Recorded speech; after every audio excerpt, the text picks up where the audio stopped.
Well, good morning, Potter's House family. I'm back with another word from the Word for you. This one, I'm over in the book of Romans, chapter 1, starting in verse 8. And Paul is writing this to Christians in Rome who he's never met in person. But he writes this: First, I thank my God through Jesus Christ for all of you, because your faith is proclaimed in all the world. For God is my witness, whom I serve with my spirit in the gospel of his Son, that without ceasing I mention you always in my prayers, asking that somehow, by God's will, I may now at last succeed in coming to you. Uh, and so this is just a good challenge, a reminder for us of the importance of praying for each other. Paul is saying that he all the time, constantly, is praying for these Christians in Rome who he has never met in person. He's never been there with them. So many things that we have that he wrote to believers where he went and he established a church. He knew the people personally, and he's writing back to them.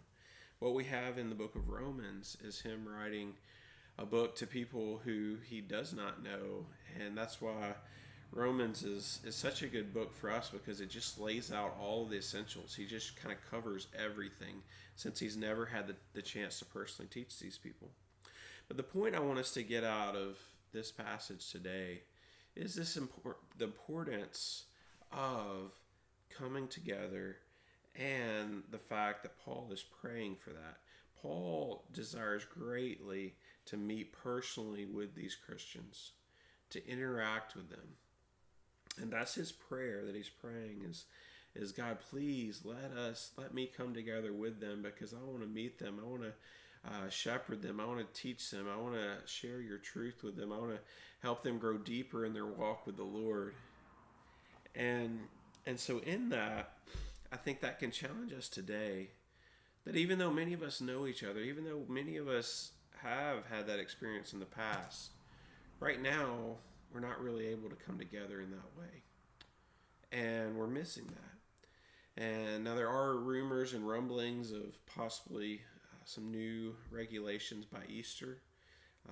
So let's pray to that end. Let's pray that Lord, please provide a way that we can meet together, that we can have a gathering where we worship you, where we see each other, where we build each other up in you, in your word, through singing. And so I just want to challenge you to be praying for that today, because we serve a God who is in control, and he is a God who can answer those prayers, and he loves to answer those prayers for his people. Now, my desire is that he not answer that prayer for us in the way that he answered it for Paul here. Paul ultimately was imprisoned and went to Rome as a prisoner, at which point he would have met and interacted with these Christians. I would not choose that route for us, but I would choose the route where God allows us mercifully to come back together, and that he does so by working through our governing officials. And so let's pray to that end. God is a God who can change hearts, he can change minds, and so let's just pray that he will do that. This has been your word from the Word for today. Thank you for joining me.